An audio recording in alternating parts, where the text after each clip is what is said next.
lot of people these days, when they're sitting so much more with, being at their desk. I mean, not even maybe getting up and going to the office these days. There's a lot less incidental walking, Oh, I see how important is the mental health and body connection. Did you see that question too?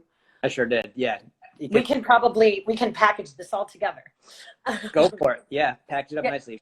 Yep. Right with a bow.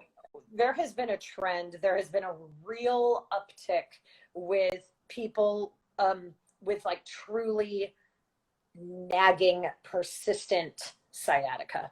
Oh, yeah. And of course, sitting, hip dysfunction. There's a hip elevation. There's the pelvis is tilting in opposite directions. The trend persists. Sometimes it hangs on, even once we have neutralized the pelvis, restored some more hip flexor function. And a few people, and I love that this question came up, how serendipitous. A few people have asked about stress and the inflammation response, and how much of it is that when the body is changing, but the symptom hangs on.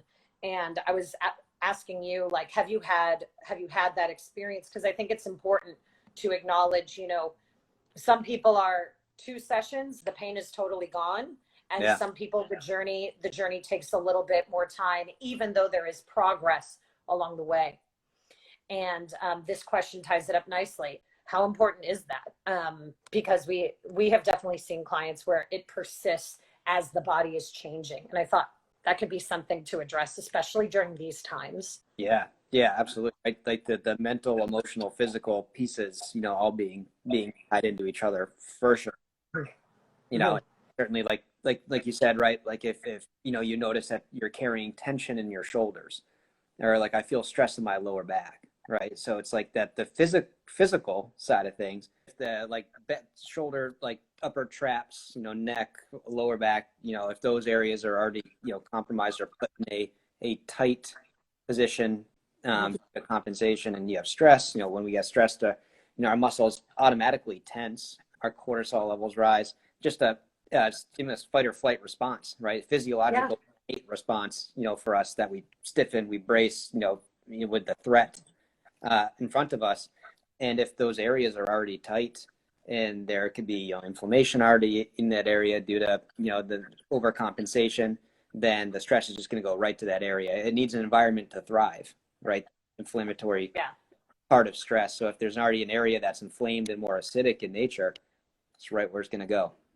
Yeah, and I think there are, while we can't change, too bad, we can't always control our environment, but because we can't change our environment, or because there are so many people whose kids are doing school at home and people are working from home, and we're in a very different container. And I think it's important to acknowledge that a lot of people have had to change their role, and change their daily habits and expand their bandwidth, even when they're not sure how to do that, and some people are having to expand their bandwidth with decreased resources. So I think it's important to honor that. And so in conjunction with doing Egoscue, or, doing a modality for your self-health, to try and create and cultivate tools to facilitate your healing. In addition, whether it's, has there been an uptick in alcohol consumption? If so, that as much as, it's wonderful in the moment, does that create an inflammatory response? Can you reduce that? Has there been a downtick in water consumption? Or in your morning routine, have you been able to include even just 10 minutes of, even if you don't want to properly meditate, maybe sitting in peace while you're drinking your tea? Mindfulness practices to bring your body out of that fight or flight response. Because it's so easy to get up and then go, and then read the news and get your kids ready for Zoom and whatever the case may be.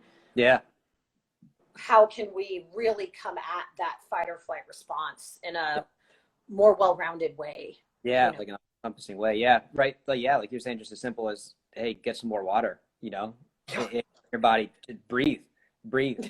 Breathe. Close your eyes. Take like a minute. Just a deep breathe Yeah, into your nose, out through your mouth, and just get your diaphragm turning on, just like that deep physiological level. Get some oxygen in your body. Makes a big difference. it really does. Mm-hmm. And yeah, I'm glad we could talk about that, because that's been coming up a lot, where it's like, Yeah. if you're coming after everything with like, I got to fix this, I got to achieve this, I got to get this done. This is all from a place of stress. Yeah. Yeah. Yeah. And a lot of things, to, I would say, from certain clients too, that we kind of typically as humans can go to get the quick fix, so you continue to handle everything, Advil, so ibuprofen, Tylenol, Aleve, all this other type of stuff, naproxen, Aleve, all these Yep. NSAIDs. Yes, they can help reduce the symptom, but they also stress the body, so if things are, already stressed because of that, and you take in these, chemicals or these NSAIDs, stresses your liver, can stress the stomach, and creates, almost like compounds the issue in a sense, if it just give you some temporary relief in that. Yeah. You've Yeah. just moved the problem over. Yeah. You've just like pushed it somewhere else. Yeah. Yeah. Yeah. I'm I'm glad we could talk about that, because I know that's a big thing. And when we're coming, the whole human experience is not simply physical, so Yeah. making sure that we acknowledge, and just to let our people know, like, we really try to support you in all ways that we can, Yeah. Yeah. It's all connected, right? Yeah, absolutely. All connected. Yeah.